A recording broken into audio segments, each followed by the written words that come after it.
it chapter by chapter, one bite at a time. So many adventures and mountains we can climb. Take it word for word, line by line, one bite at a time.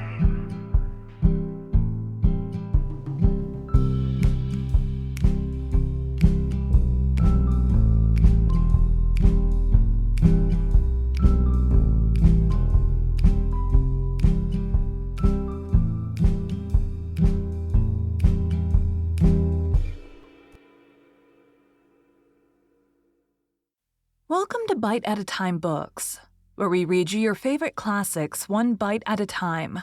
My name is Bree Carlisle, and I love to read, and wanted to share my passion with listeners like you. If you want to know what's coming next and vote on upcoming books, sign up for our newsletter at biteatatimebooks.com. You'll also find our new t-shirts in the shop. More to come with quotes from your favorite classic novels. Be sure to follow my show on your favorite podcast platform so you get all the new episodes. You can find most of our links in the show notes, but also our website, biteatatimebooks.com, includes all of the links for our show, including to our Patreon to support the show, and YouTube, where we have special behind the narration of the episodes. We're part of the Bite at a Time Books Productions Network. If you'd also like to hear what inspired your favorite classic author to write their novels, and what was going on in the world at the time, check out Bite at a Time Books Behind the Story podcast, wherever you listen to podcasts. Today we'll be continuing Rainbow Valley by Lucy Maud Montgomery. Chapter 5. The Advent of Mary Vance. "This is just the sort of day you feel as if things might happen," said Faith, responsive to the lure of crystal air and blue hills. She hugged herself with delight and danced a hornpipe on an old Hezekiah Pollock's bench tombstone, much to the horror of two ancient maidens who happened to be driving past, just as Faith hopped on one foot around the stone, waving the other and her arms in the air. "And that," groaned one ancient maiden, "is our minister's daughter." "What else could you expect of a widower's family?" groaned the other ancient maiden, and then they both shook their heads. It was early on Saturday morning, and the Merediths were out in the dew-drenched world with a delightful consciousness of the holiday. They had never had anything to do on a holiday. Even Nan and Di Blythe had certain household tasks for Saturday mornings, but the daughters of the manse were free to roam from blushing morn to dewy eve if it so pleased them. It did please Faith. But Una felt a secret bitter humiliation because they never learned to do anything. The other girls in her class at school could cook and sew and knit. She only was a little ignoramus. Jerry suggested that they go exploring, so they went lingeringly through the fir grove, picking up Carl on the way, who was on his knees in the dripping grass studying his darling ants. Beyond the grove, they came out in Mr. Taylor's pasture field, sprinkled over with the white ghosts of dandelions. In a remote corner was an old tumble-down barn, where Mr. Taylor sometimes stored his surplus hay crop, but which was never used for any other purpose. Thither the Meredith children trooped, and prowled about the ground floor for several minutes. "What was that?" whispered Una suddenly. They all listened. There was a faint but distinct rustle in the hayloft above. The Merediths looked at each other.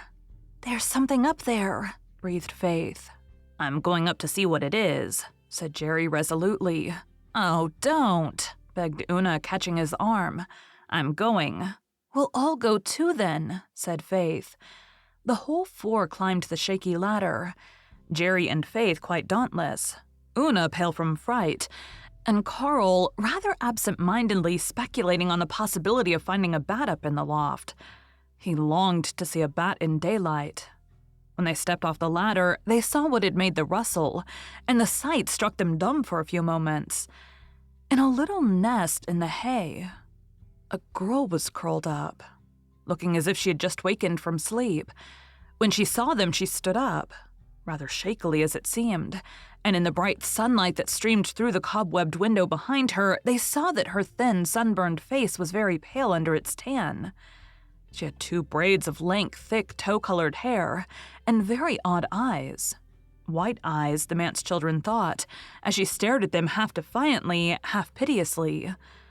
They were really of so pale a blue that they did seem almost white, especially when contrasted with the narrow black ring that circled the iris. She was barefooted and bareheaded, and was clad in a faded, ragged old plaid dress, much too short and tight for her. As for years, she might have been almost any age, judging from her wizened little face, but her height seemed to be somewhere in the neighborhood of 12. "Who are you?" asked Jerry. The girl looked about as if seeking a way of escape. Then she seemed to give in with a little shiver of despair. "I'm Mary Vance," she said. "Where'd you come from?" pursued Jerry. Mary, instead of replying, suddenly sat, or fell, down on the hay and began to cry. Instantly, Faith had flung herself down beside her and put her arm around the thin, shaking shoulders. "You stop bothering her," she commanded Jerry. Then she hugged the waif. "Don't cry, dear. Just tell us what's the matter. We're friends." "I'm so hungry," wailed Mary. I ain't a thing to eat since Thursday morning, except a little water from the brook out there." The manse children gazed at each other in horror. Faith sprang up. "You come right up to the manse and get something to eat before you say another word." Mary shrank. "Oh, I can't. What will your pa and ma say? Besides, they'd send me back. We've no mother, and father won't bother about you. Neither will Aunt Martha. Come, I say." Faith stamped her foot impatiently. Was this queer girl going to insist on starving to death almost at their very door? Mary yielded. She was so weak that she could hardly climb down the ladder, but somehow they got her down and over the field and into the manse kitchen. Aunt Martha, muddling through her Saturday cooking, took no notice of her. Faith and Una flew to the pantry and ransacked it for such eatables as it contained. Some ditto bread, butter, milk, and a doubtful pie. Mary Vance attacked the food ravenously and uncritically, while the manse children stood around and watched her. Jerry noticed that she had a pretty mouth and very nice, even white teeth. Faith decided with secret horror that Mary had not one stitch on her except that ragged, faded dress. Una was full of pure pity, Carl of amused wonder, and all of them of curiosity. "Now come out to the graveyard and tell us about yourself," ordered Faith, when Mary's appetite showed signs of failing her. Mary was now nothing loath. Food had restored her natural vivacity and unloosed her by no means reluctant tongue. "You won't tell your pa or anybody if I tell you," she stipulated, when she was enthroned on Mr. Pollock's tombstone. Opposite her, the manse children lined up on another. Here was spice and mystery and adventure. Something had happened. "No, we won't." "Cross your hearts?" "Cross our hearts." "Well, I've run away. I was living with Mrs. Wiley over harbor. Do you know Mrs. Wiley?" "No." "Well, you don't want to know her. She's an awful woman. My, how I hate her. She worked me to death and wouldn't give me half enough to eat, and she used to glare at me most every day. Look-a-here." Mary rolled up her ragged sleeves and held up her scrawny arms and thin hands chapped almost to rawness. They were black with bruises. The manse children shivered. Faith flushed crimson with indignation. Una's blue eyes filled with tears. "She licked me Wednesday night with a stick," said Mary indifferently. "It was 'cause I let the cow kick over a pail of milk. How'd I know the darn old cow was going to kick?" A not unpleasant thrill ran over her listeners. They would never dream of using such dubious words. But it was rather titivating to hear someone else use them, and a girl at that. Certainly this Mary Vance was an interesting creature. "I don't blame you for running away," said Faith. "Oh, I didn't run away 'cause she licked me. A licking was all in the day's work with me. I was darn well used to it. Nope, I'd meant to run away for a week 'cause I'd found out that Mrs. Wiley was going to rent her farm and go to Lowbridge to live and give me to a cousin of hers up in Charlottetown way. I wasn't going to stand for that. She was a worse sort than Mrs. Wiley even. Mrs. Wiley lent me to her for a month last summer, and I'd rather live with the devil himself." Sensation number 2. But Una looked doubtful. so I made up my mind I'd beat it. I had 70 cents saved up that Mrs. John Crawford gave me in the spring for planting potatoes for her. Mrs. Wiley didn't know about it. She was away visiting her cousin when I planted them. I thought I'd sneak up here to the Glen and buy a ticket to Charlottetown and try to get work there. I'm a hustler, let me tell you. There ain't a lazy bone in my body. So I lit out Thursday morning before Mrs. Wiley was up and walked to the Glen. 6 miles. And when I got to the station, I found I'd lost my money. Don't know how. Don't know where. Anyhow, it was gone. I didn't know what to do. If I went back to old Lady Wiley, she'd take the hide off me. So I went and hid in that old barn. And what will you do now? Asked Jerry. Don't know. I suppose I have to go back and take my medicine. Now that I've got some grub in my stomach, I guess I can stand it. But there was fear behind the bravado in Mary's eyes. Una suddenly slipped from the one tombstone to the other and put her arm about Mary. Don't go back. Just stay here with us. Oh, Mrs. Wiley'll hunt me up, said Mary. It's likely she's on my trail before this. I might stay here till she finds me, I suppose, if your folks don't mind. I was a darn fool ever to think of skipping out. She'd run a weasel to earth. But I was so miserable. Mary's voice quivered, but she was ashamed of showing her weakness. I hain't had the life of a dog for these 4 years, she explained defiantly. You've been 4 years with Mrs. Wiley? Yep. She took me out of the asylum over in Hopetown when I was 8. That's the same place Mrs. Blythe came from, exclaimed Faith. I was 2 years in the asylum. I was put there when I was 6. My ma had hung herself, and my pa had cut his throat. Holy cats! Why? Said Jerry. Booze, said Mary laconically. And you've no relations? Not a darn one that I know of. Must have had some once, though. I was called after half a dozen of them. My full name is Mary Martha Lucilla Moore Ball Vance. Can you beat that? My grandfather was a rich man. I'll bet he was richer than your grandfather. But Pa drunk it all up. And Ma, she did her part. They used to beat me, too. Laws, I've been licked so much I kind of like it. Mary tossed her head. She divined that the Mance children were pitying her for her many stripes, and she did not want pity. She wanted to be envied. She looked gaily about her. Her strange eyes, now that the dullness of famine was removed from them, were brilliant. She would show these youngsters what a personage she was. I've been sick an awful lot, she said proudly. There's not many kids could have come through what I have. I've had scarlet fever and measles and aspergillosis and mumps and whooping cough and pneumonia. Were you ever fatally sick? Asked Una. I don't know, said Mary doubtfully. Of course she wasn't, scoffed Jerry. If you're fatally sick, you die. Oh, well, I never died exactly, said Mary. But I come blamed near it once. They thought I was dead. And they were getting ready to lay me out when I up and come to.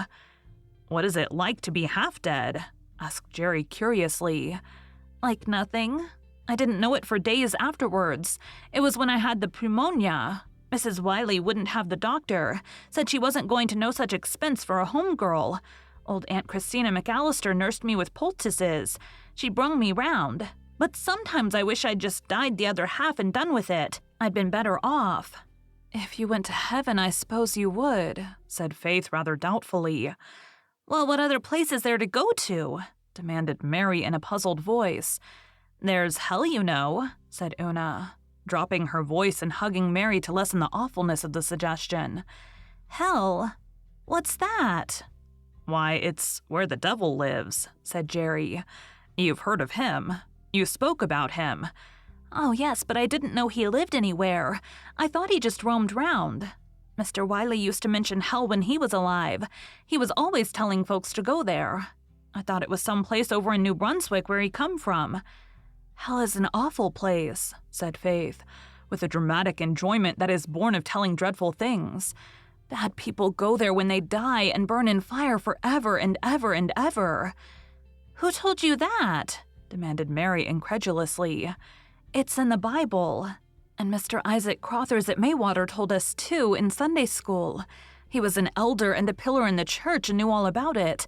But you needn't worry. If you're good, you'll go to heaven. And if you're bad, I guess you'd rather go to hell. I wouldn't, said Mary positively. "No matter how bad I was, I wouldn't want to be burned and burned. I know what it's like. I picked up a red-hot poker once by accident. What must you do to be good?" "You must go to church and Sunday school and read your Bible and pray every night and give to missions," said Una. "It sounds like a large order," said Mary. "Anything else?" "You must ask God to forgive the sins you've committed." "But I've never committed any," said Mary. "What's a sin, anyway?" "Oh, Mary, you must have. Everybody does. Did you never tell a lie?" "Heaps of 'em," said Mary. "That's a dreadful sin," said Una solemnly. "Do you mean to tell me," demanded Mary, "that I'd be sent to hell for telling a lie now and then? Why, I had to. Mr. Wiley would have broken every bone in my body one time if I hadn't told him a lie. Lies have saved me many a whack, I can tell you." Una sighed. Here were too many difficulties for her to solve. She shuddered as she thought of being cruelly whipped. Very likely she would have lied too. She squeezed Mary's little calloused hand. "Is that the only dress you've got?" asked Faith, whose joyous nature refused to dwell on disagreeable subjects. "I just put on this dress because it was no good," cried Mary, flushing. "Miss Wiley'd bought my clothes, and I wasn't going to be beholden to her for anything. And I'm honest. If I was going to run away, I wasn't going to take what belonged to her, that was worth anything. When I grow up, I'm going to have a blue sating dress. Your own clothes don't look so stylish. I thought ministers' children were always dressed up." It was plain that Mary had a temper and was sensitive on some points, but there was a queer, wild charm about her which captivated them all. She was taken to Rainbow Valley that afternoon and introduced to the Blythes as a friend of ours from over harbor who was visiting us. The Blythes accepted her unquestioningly, perhaps because she was fairly respectable now. After dinner, through which Aunt Martha had mumbled and Mr. Meredith had been in a state of semi-unconsciousness while brooding his Sunday sermon, Faith had prevailed on Mary to put on one of her dresses, as well as certain other articles of clothing. With her hair neatly braided, Mary passed muster tolerably well. She was an acceptable playmate, for she knew several new and exciting games, and her conversation lacked not spice. In fact, some of her expressions made Nan and Di look at her rather askance. They were not quite sure what their mother would have thought of her, but they knew quite well what Susan would. However, she was a visitor at the manse, so she must be all right. When bedtime came, there was the problem of where Mary should sleep. "We can't put her in the spare room, you know," said Faith perplexedly to Una. "I haven't got anything in my head," cried Mary in an injured tone. "Oh, I didn't mean that," protested Faith. "The spare room is all torn up. The mice have gnawed a big hole in the feather tick and made a nest in it. We never found it out till Aunt Martha put the Reverend Mr. Fisher from Charlottetown there to sleep last week. He soon found it out. Then Father had to give him his bed and sleep on the study lounge.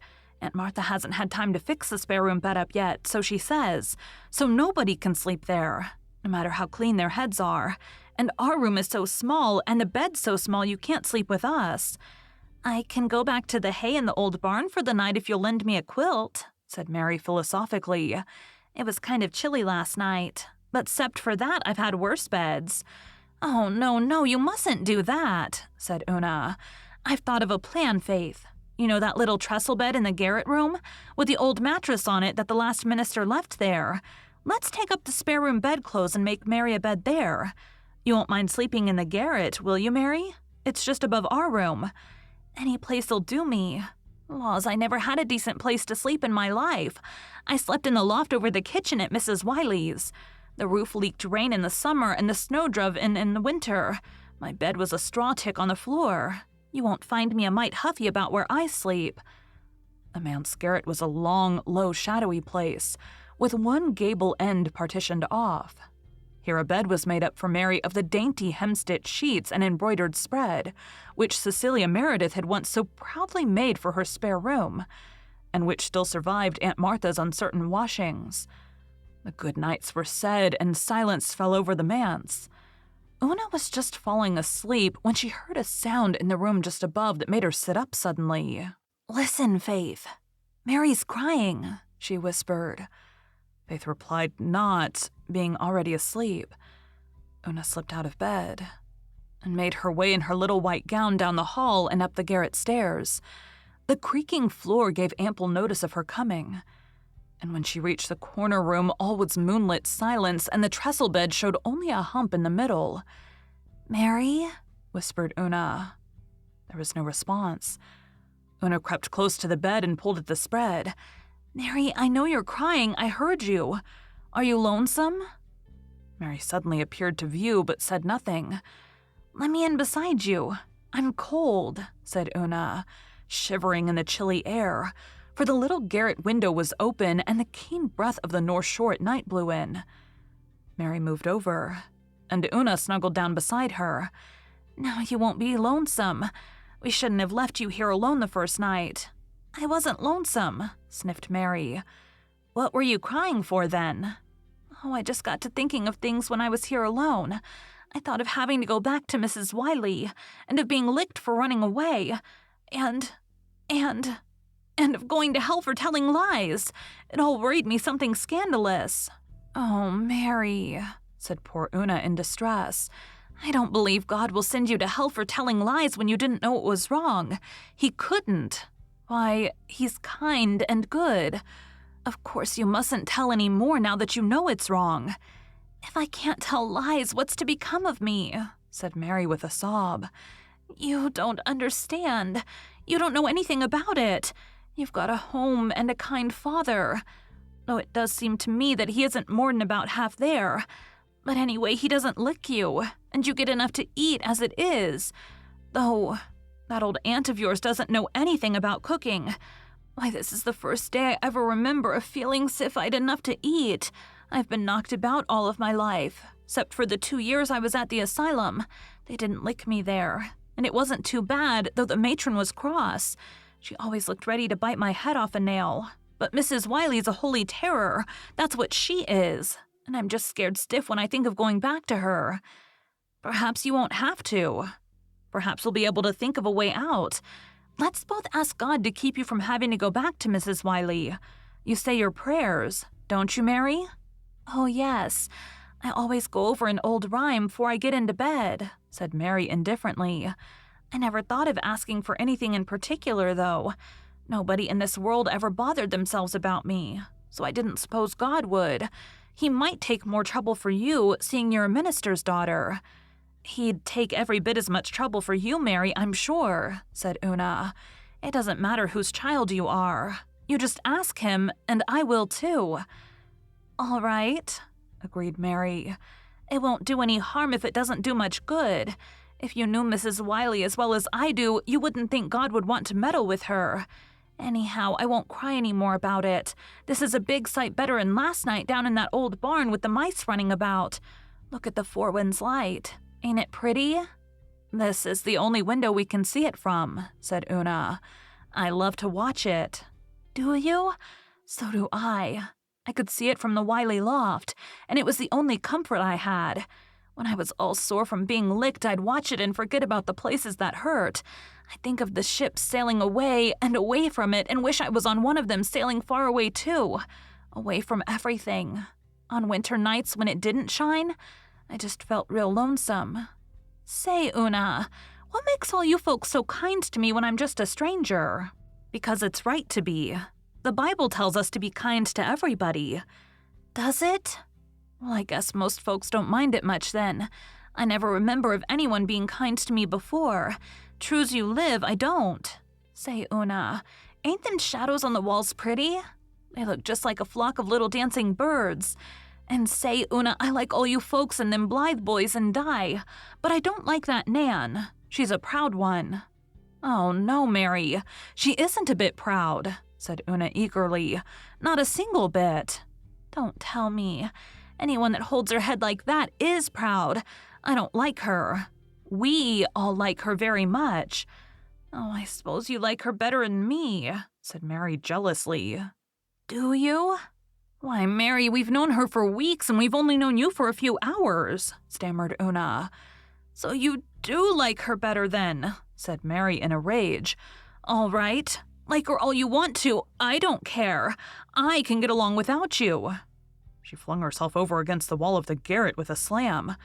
"Oh, Mary," said Una, pushing a tender arm over Mary's uncompromising back. "Don't talk like that. I do like you ever so much, and you make me feel so bad." No answer. Presently, Una gave a sob. Instantly, Mary squirmed around again and engulfed Una in a bear's hug. "Hush up," she ordered. "Don't go crying over what I said. I was as mean as the devil to talk that way. I ordered to be skinned alive, and you all so good to me. I should think you would like anyone better than me. I deserve every licking I ever got. Hush now. If you cry any more, I'll go and walk right down to the harbor in this nightdress and drown myself." This terrible threat made Una choke back her sobs. Her tears were wiped away by Mary with the lace frill of the spare room pillow, and forgiver and forgiven cuddled down together again. Harmony restored. To watch the shadows of the vine leaves on the moonlit wall until they fell asleep.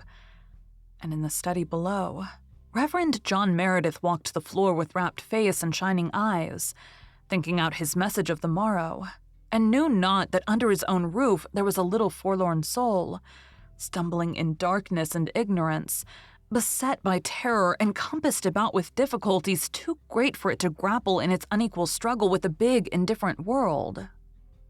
Thank you for joining Bite at a Time Books today, while we read a bite of one of your favorite classics. Again, my name is Bree Carlisle, and I hope you come back tomorrow for the next bite of Rainbow Valley. Don't forget to sign up for our newsletter at biteatatimebooks.com and check out the shop. You can check out the show notes or our website, biteatatimebooks.com, for the rest of the links for our show.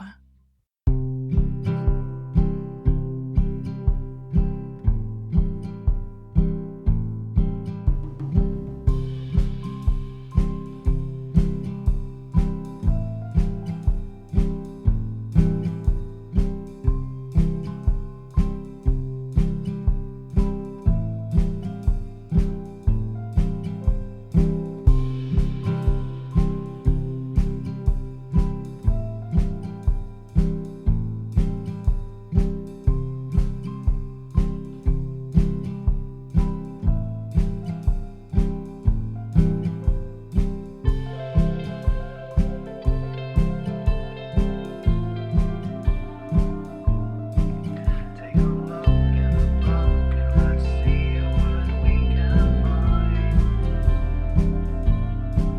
Taking chapter by chapter, one bite at a time. So many adventures and mountains we can climb. Take it word for word, line by line, one bite at a time.